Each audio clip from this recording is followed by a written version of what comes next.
Assalamualaikum warahmatullahi wabarakatuh.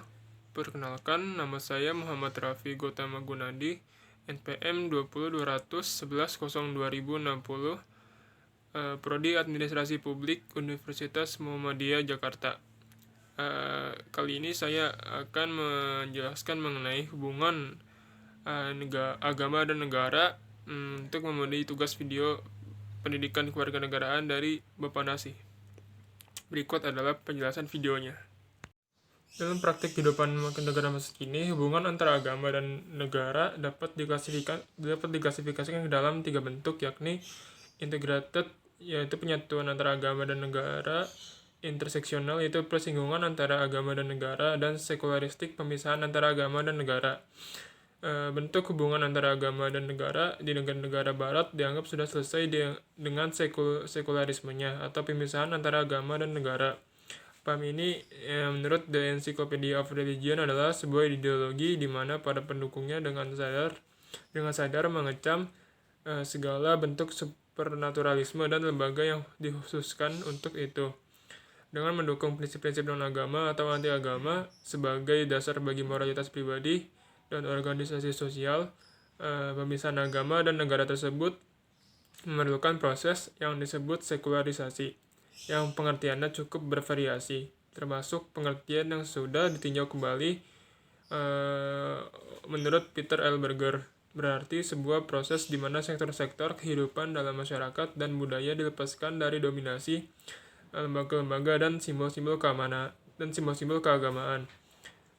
Proses sekularisasi yang berimplikasi pada marginalisasi agama ini bisa berbeda antar satu negara dengan negara lainnya, yang terutama dipengaruhi oleh latar belakang budaya dan sejarah masing-masing masyarakatnya.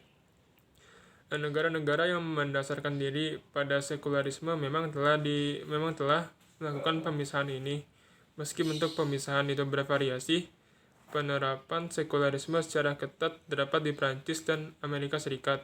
Sementara di negara-negara Eropa selain Prancis, penerapannya tidak terlalu kuat, sehingga keterlibatan negara dalam urusan agama dalam hal tertentu masih sangat jelas, seperti hari libur agama yang dijadikan sebagai hari libur nasional, pendidikan agama di sekolah, pendanaan negara untuk agama, keberadaan partai agama, pajak gereja, dan sebagainya. Bahkan sebagaimana dikatakan Alfred Stephen, kini masih ada sejumlah negara Eropa yang tetap mengakui secara resmi lembaga gereja dalam kehidupan bernegara, seperti Inggris, Yunani, dan negara-negara Skandinavia, seperti Norwegia, Denmark, Finlandia, dan Swedia. Sekularisasi politik juga terjadi dalam konteks modernisasi politik negara-negara berkembang, termasuk di negara-negara muslim. Dalam kaitannya dengan hal ini, Donald Eugene Smith beberapa dekade lalu mengatakan bahwa sebenarnya sekularisasi politik dan pelibatan agama dalam politik ini berjalan secara simultan. Namun menurut dia, sekularisasi ini betul-betul merupakan proses yang lebih mendasar, dan hal ini lambat laun akan melenyapkan fenomena partai politik dan ideologi keagamaan. Sekularisasi politik dalam hal-hal tertentu dan tingkat tertentu memang terjadi di negara-negara muslim, seperti pembentukan lembaga-lembaga negara modern sebagai perwujudan sistem demokrasi yang menggantikan lembaga-lembaga negara berdasarkan keagamaan, pembentukan partai-partai politik, penyelenggaraan pemilihan umum, dan sebagainya. Bahkan proses sekularisasi secara terbatas juga terjadi di negara-negara agama, yaitu religious states, yang mengintegrasikan agama dan negara seperti Arab Saudi dan Iran.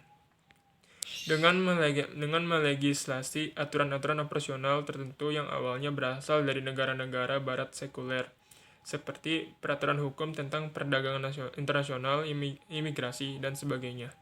Namun, dalam kenyataannya, umat Islam tetap memperhatikan faktor agama dalam kehidupan berbangsa dan bernegara, meski negara itu telah melakukan modernisasi dan sekularisasi politik bersamaan dengan proses globalisasi.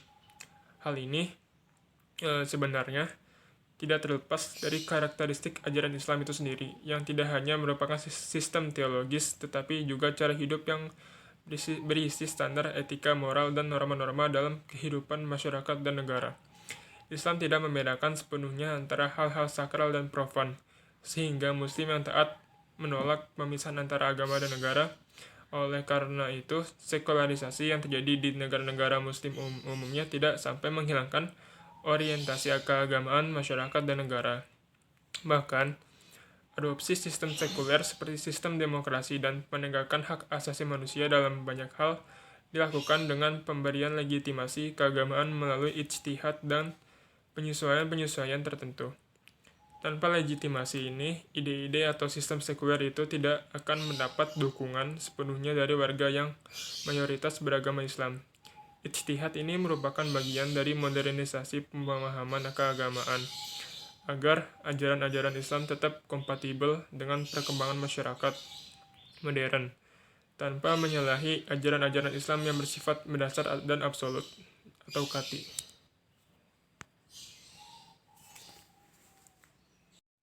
Menguatnya kembali orientasi keagamaan dan penolakan terhadap sekularisme telah menjadi fenomena di seluruh dunia Islam sejak akhir dasawarsa 1970-an, terutama karena semakin meningkatnya tingkat pendidikan umat Islam sehingga memunculkan pemahaman dan kesadaran mereka tentang karakteristik ajaran Islam yang memang tidak memisahkan antara agama dan negara. Bahkan sejak dasawarsa 1980-an, kebangkitan agama dalam bentuk desekularisasi politik dan sosial cukup nampak di negara ini sebagai tandingan terhadap proses sekularisasi politik tersebut. Kecenderungan desekularisasi ini ternyata tidak hanya terjadi di dunia Islam, tetapi juga di banyak negara di dunia, termasuk di Amerika Serikat, karena manusia tetap membutuhkan nilai-nilai spiritual. Meski mereka hidup dalam masyarakat yang modern, yang menjunjung rasionalitas. Karena kenyataan itulah, sosiolog terkemuka Peter L. Berger pada akhir dasawarsa 1990-an menolak teori secularization dan sebaliknya mengemukakan teori desecularization of the world. Hal ini terjadi karena dalam kenyataannya, proses sekularisasi itu menimbulkan reaksi dalam bentuk gerakan-gerakan tandingan sekularisasi yang kuat. Jadi, teori ini merupakan revisi terhadap teorinya sendiri dengan sekularisasi yang dikemukakan pada akhir dasawarsa 1960-an. Hanya saja perlu dibedakan antara desekularisasi dalam konteks negara dan desekularisasi dalam kehidupan masyarakat. Di negara-negara barat, fenomena desekularisasi ini umumnya terjadi dalam konteks kehidupan masyarakat. Sementara negara masih tetap menjunjung sekularisme, walaupun sebagian warga menuntut penghapusan sekularisme. Desekularisasi juga terjadi di Indonesia pada akhir 1980-an, sebagai counter terhadap kebijakan pemerintah Orde Baru, yang pada masa-masa awal mendukung sekularisasi sejalan dengan proses modernisasi dan pembangunan. Sekularisasi politik itu dilakukan dengan tema deideologisasi politik, terutama dengan menjadikan Pancasila sebagai satu-satunya asas yang berimplikasi pada pelarangan simbol-simbol agama dalam politik.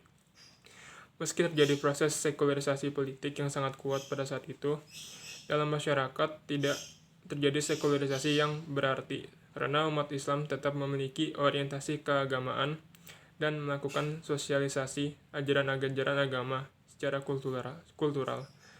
Desekularisasi itu antara lain ditandai dengan revisi kebijakan pemerintah dengan mengakomodasi sebagian aspirasi umat Islam seperti UU Peradilan Agama Nomor 7 Tahun 1989, UU Nomor 2 Sistem Pendidikan Nasional Tahun 1989 yang mengakomodasi pendidikan agama, dan UU Nomor 7 Tahun 1992 tentang perbankan yang mengakomodasi beroperasi bank dengan sistem bagi hasil, yaitu perbankan syariah. Berakhirnya masa Orde Baru dan munculnya era reformasi pada 1998 yang mendukung kebebasan dan demokrasi dijadikan sebagai momentum bagi tokoh Islam untuk mempromosikan kembali politik Islam dan mendirikan partai-partai Islam atau berbasis asas ormas Islam. Namun, Belajar dari sejarah perjuangan masa lalu untuk menjadikan Islam sebagai dasar negara seperti yang terjadi dalam persiapan kemerdekaan pada 1945 dan dalam konstituante pada 1956 sampai 1959. Mereka tidak mengulangi lagi perjuangan serupa. Memang di awal-awal era reformasi sempat muncul gagasan dan perdebatan dalam konteks amandemen UU 1945 untuk UUD 1945 untuk memasukkan semangat Piagam Jakarta atas pelaksanaan syariat Islam dalam konstitusi. Tetapi gagasan atau usulan itu tidak bisa diterima oleh MPR. Meski demikian, hampir semua kelompok Islam mendukung modernisasi politik dan demokratisasi dan hanya sebagian kecil yang menolaknya. Hubungan dan agama dan negara merupakan suatu kesatuan yang tidak dapat dipisahkan. Dua lembaga yang menyatu, integrated negara, merupakan suatu lembaga politik dan sekaligus lembaga negara. Pemerintahan negara diselenggarakan atas dasar kedaulatan Tuhan, karena memang kedaulatan itu berada di tangan Tuhan, yaitu teokratis. Konsekuensinya, aturan negara harus dijalankan menurut hukum-hukum Tuhan. Paradigma integralistik di atas kemudian memunculkan kelompok pendukung negara agama atau dalam konteks ini negara Islam. Paradigma ini banyak dianut kelompok Syiah dengan doktrin imamahnya. Selain itu, juga dianut kelompok fundamentalis Islam yang menekankan totalitas Islam. Tokoh dengan paradigma ini yang cukup dikenal ialah Al-Maududi 1903 sampai 1979 Masehi. Bagi Maududi, syariat tidak mengenal pemisahan antara agama dan negara. Syariat adalah skema kehidupan yang sempurna dan meliputi seluruh tatanan kemasyarakatan. Sehingga, menurutnya, Islam harus dibangun atas perundang-undangan syariah yang dibawa Nabi dari Tuhan dan harus diterapkan dalam kondisi apapun. Lalu ada pola simbiotik. Hubungan agama dan negara itu saling membutuhkan dan bersifat timbal balik. Agama membutuhkan negara sebagai instrumen dalam melestarikan dan mengembangkan agama. Demikian sebaliknya. Negara juga memerlukan agama karena dapat membantu negara dalam pembinaan moral dan etika. Paradigma simbiotik dianut tokoh Ibnu Taimiyah, tokoh Sunni Salafi yang mengatakan agama dan negara benar-benar berkelindang tanpa kekuasaan negara yang bersifat memaksa agama dalam keadaan bahaya, dan negara tanpa disiplin hukum wahyu pasti menjadi sebuah organisasi yang tiranik. Antara agama dan negara merupakan dua entitas yang berbeda, tetapi saling membutuhkan dan tidak dapat dipisahkan. Demikian halnya pemikiran dari Al-Mawardi yang menegaskan bahwa kepemimpinan negara imamah merupakan instrumen untuk meneruskan misi kenabian guna memelihara agama dan pengaturan dunia. Pemeliharaan agama dan pengaturan dunia merupakan dua jenis aktivitas yang berbeda, namun berhubungan secara simbiotik. Selanjutnya itu ada pola sekularistik, yaitu adanya pemisahan antara agama dan negara. Agama dan negara merupakan dua bentuk yang berbeda, punya garapan masing-masing, sehingga keberadaannya harus dipisahkan dari pemahaman yang dikotomis ini.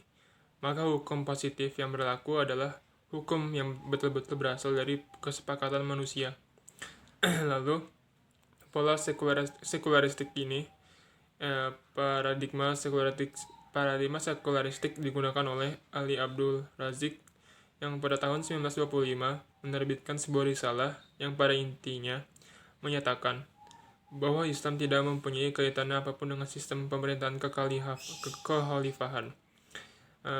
Juga dinyatakan kekhalifahan Khulafaur Rasyidin bukanlah sebuah sistem politik, keagamaan, atau keislaman, tetapi sebuah sistem yang duniawi.